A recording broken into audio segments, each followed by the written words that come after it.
Hi guys, this is Rachel in recovery. We've got a special guest coming back to tell the rest of her story, Hannah. Thanks for coming back, Hannah. We're going to just start off with the questions. I want to talk about a little bit about your financial abuse that you experienced. Tell us a little bit about that. So it kind of goes with like fundraising stuff.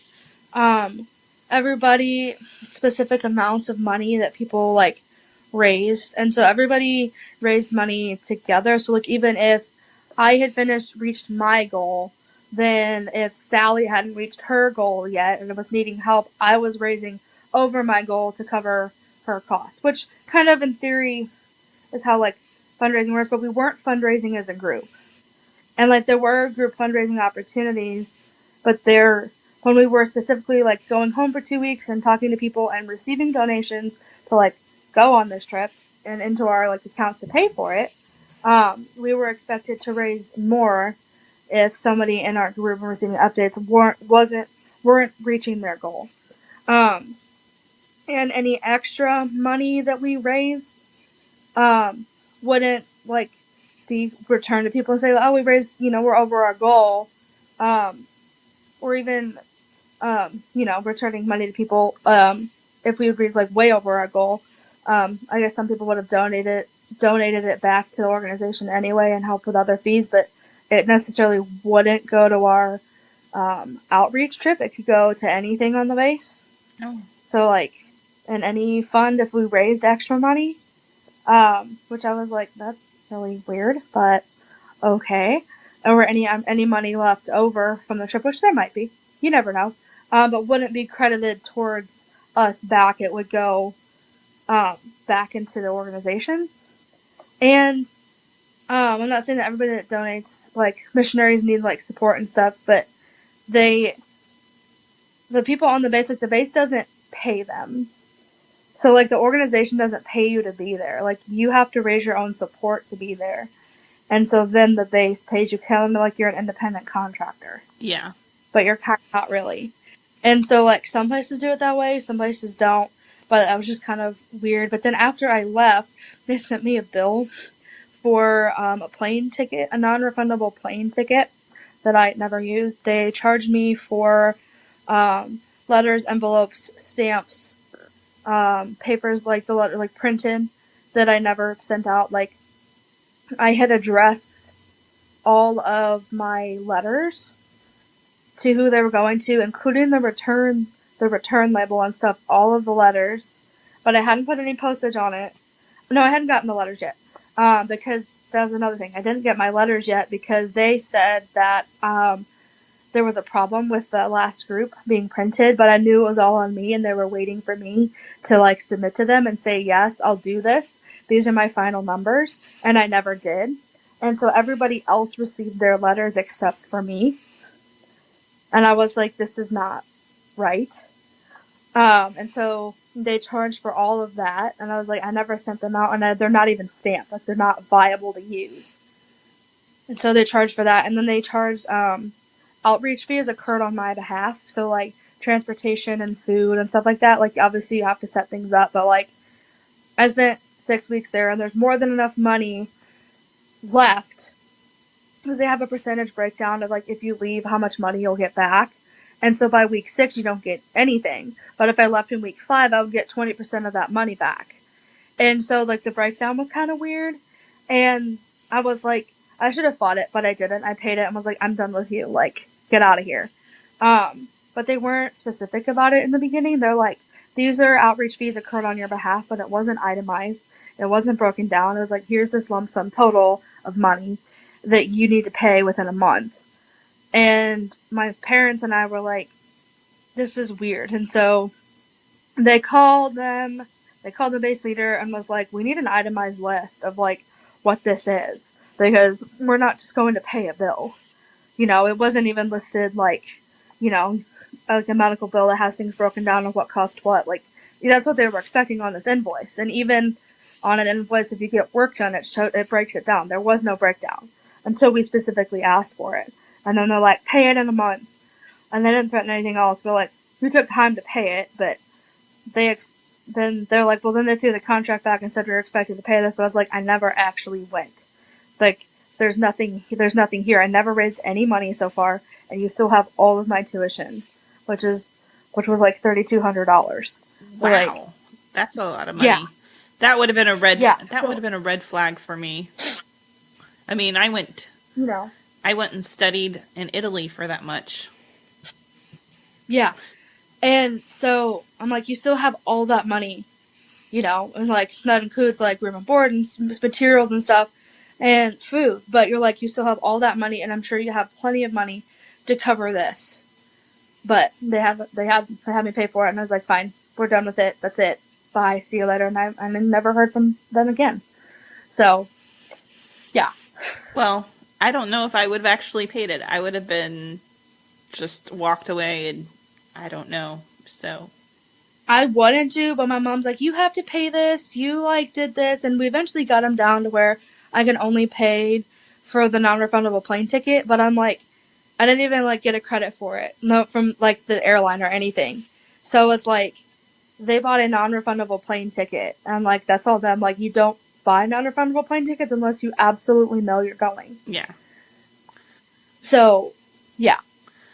Well, I know your mom's trying to do the right thing, and those situations are just tough to figure out what is the right thing to do. Right, and nobody really knew, and we're like, what was going to happen if we didn't, and we're like, we'll just pay it and be done with it, and that chapter of my life was over. Okay. Tell us about the trouble you got in for questioning authority. So they have like weird rules too. So like we had the base itself, some of the classrooms were in a church, so like next door. And so we kind of had like a quote unquote dress code of like what was like presentable, and everything had to edify or glorify God. So in our like clothing too, and like I wore sweatpants one day, but they weren't ratty, they weren't tatty, like they weren't old, like they were decent sweatpants, and I wore a sweatshirt, like there wasn't an old one, it wasn't tattered, it wasn't ratty. And they're like, well, I'm not going to ask you to change, but I could if I wanted to, but I'm not going to. But you're violating the dress code because I wore sweatpants and a sweatshirt to class. Like, okay. I can't be comfortable one day. And they're like, well, we want to keep up our appearance that we're godly people and we look like good to be here because we're renting this space from this church. Kind of what it comes down to. I'm sorry. And I was like, okay, that's really weird, but, right? Why would you say something like that? They didn't really, like, punish me, but when I would ask questions, they would, like, spin it and turn it back around and making it my fault when they're the ones, like, they're protecting themselves. And I just kind of stopped. And like let them do their antics and be like and just blew them off. Can you give us an example of that?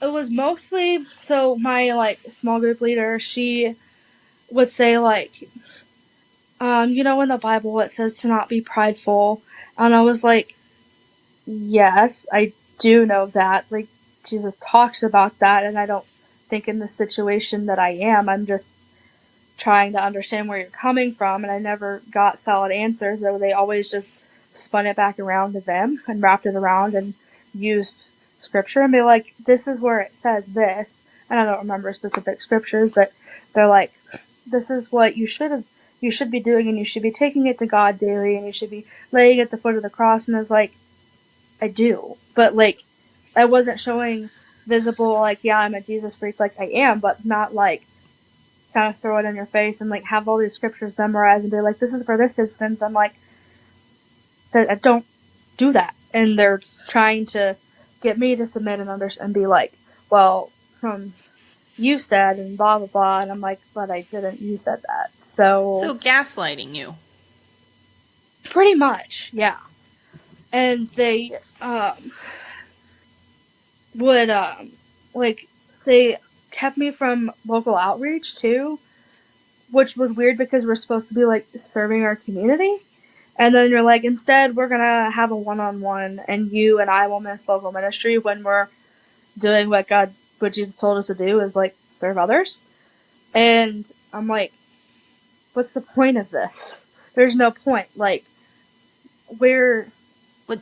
it's a double standard. You're wanting us to be the hands and feet of Jesus, and yet you're holding me from that because I was like refusing to change some numbers that you thought were prideful, that I was being prideful about it. So you're going to hold me from this experience to serve others, but yet here we are, and we're like going to have a conversation that's going to get us absolutely nowhere.